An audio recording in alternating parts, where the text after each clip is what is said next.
Today we are joined by Liz Carbone. I hope I'm pronouncing that last name correctly, from the Good Shepherd Center. She's the community coordinator there. So if you would like to, Liz, if you want to go ahead and tell us a little bit more about yourself, we would love to hear. Let me turn my camera on here.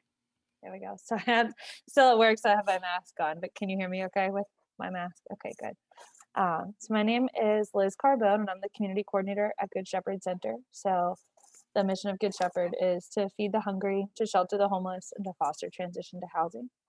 So we're not necessarily an environmentally focused organization, but a lot of what we do does tie into sustainability efforts, which we'll of course get into in a minute. My role encompasses all of our community outreach, education programs, and then managing our team of about 400 or 500 volunteers. So if we could just head into our first question, and if you could talk a little bit about what your journey in sustainability has been like, and just maybe before Good Shepherd and Good Shepherd. Yeah, so for me personally, I think I started really getting into like a waste reduction and plastic-free lifestyle, maybe like my first senior year of college. It took 5 years to graduate.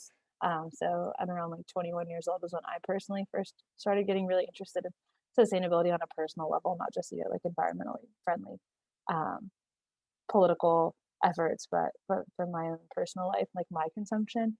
And when I started working here, which I started here literally 2 days after I graduated from UNCW, so I started here in 2017, and I was seeing how, like I mentioned earlier, like we're not necessarily an environmentally focused organization, but I saw how there were so many different channels of waste reduction and reuse happening here that I realized that, okay, this is something that we can be talking about too without necessarily taking away from our mission, which is, of course, at its core, human services and social services.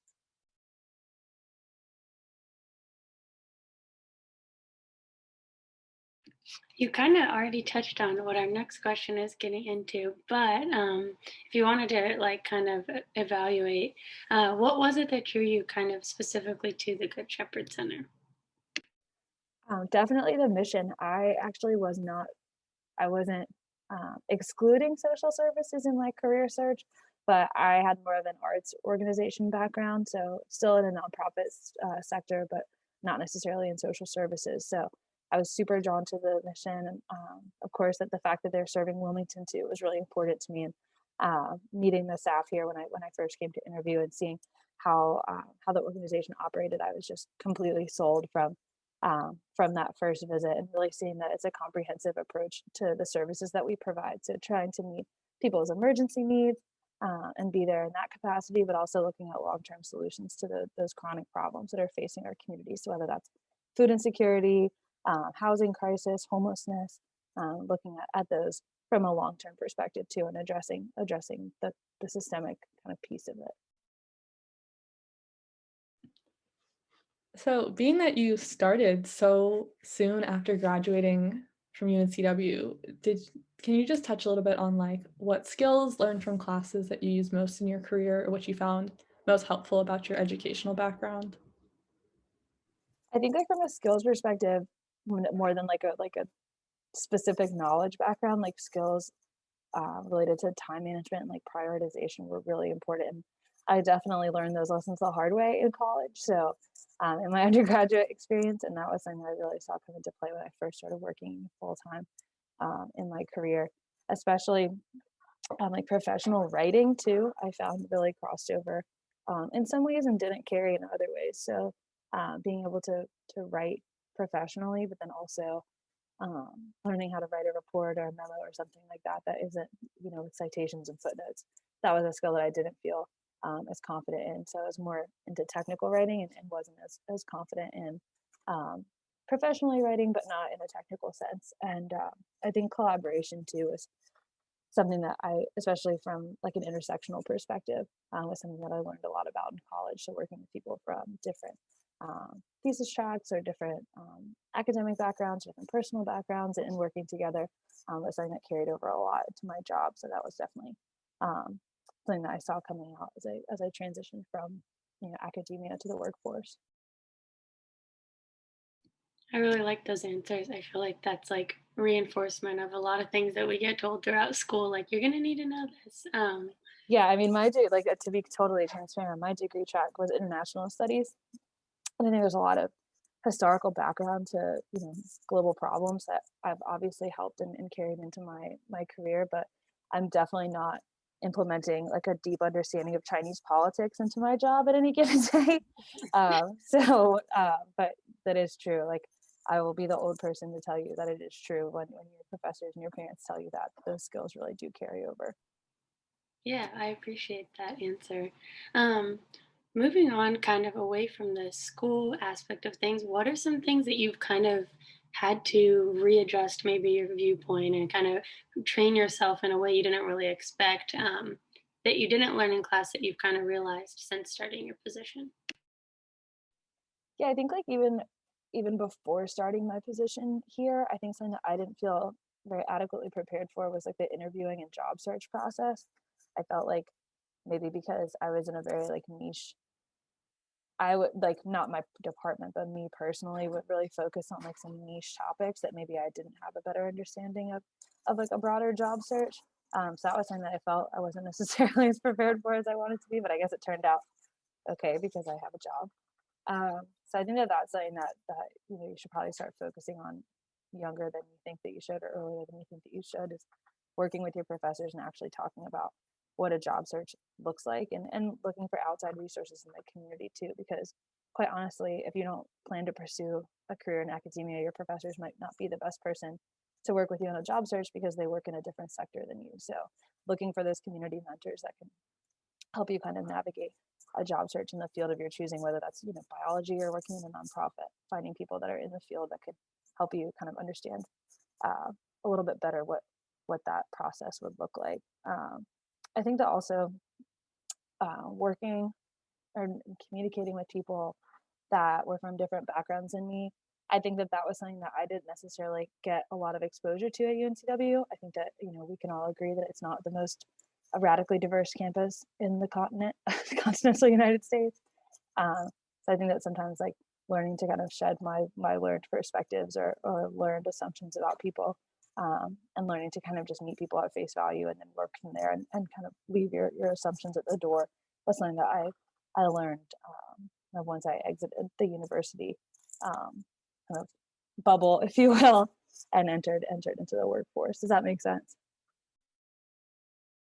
Yeah, absolutely.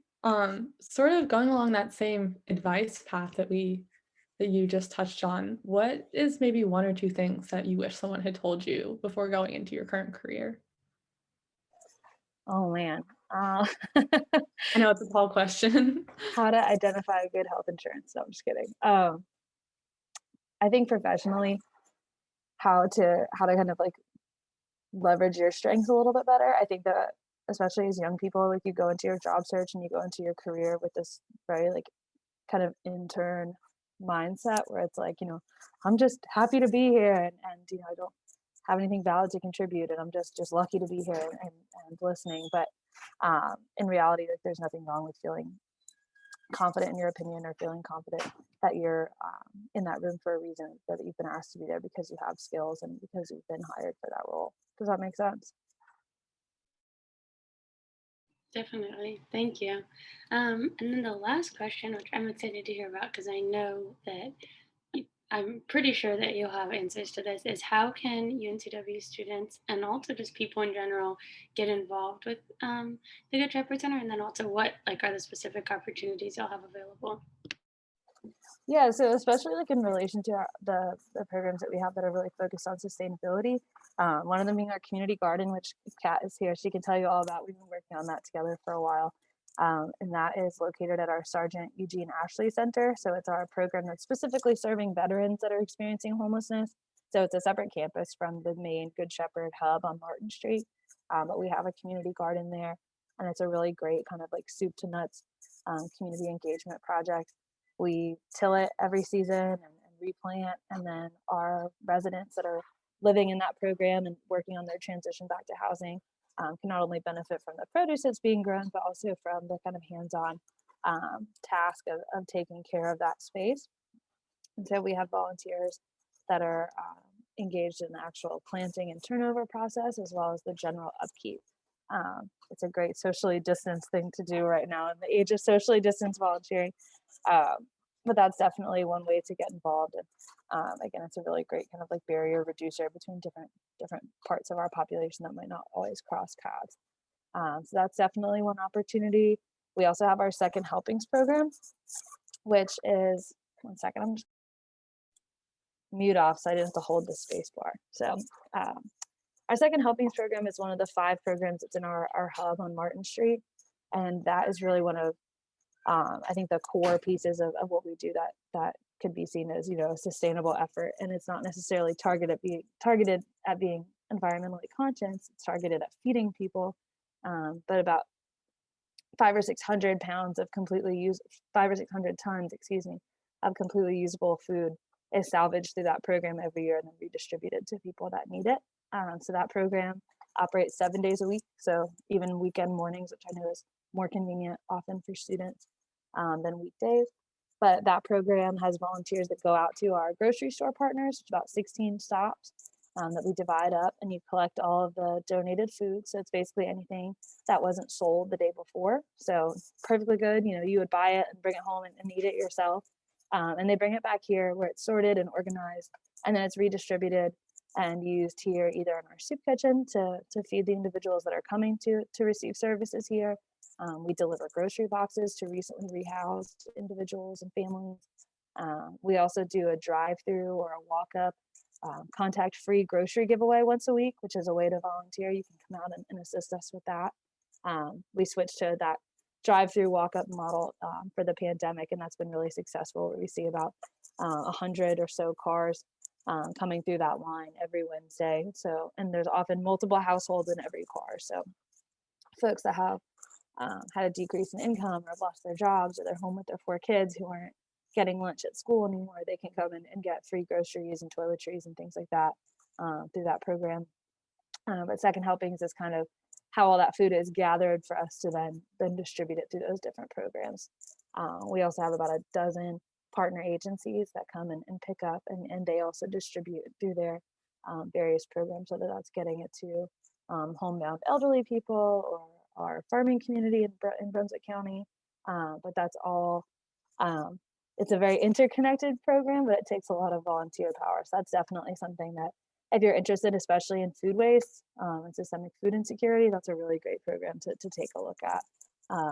We've also been, through many years of effort, have finally included, which Kat has also assisted with, included a composting portion into that program as well. So we're now composting all of our food waste that's not edible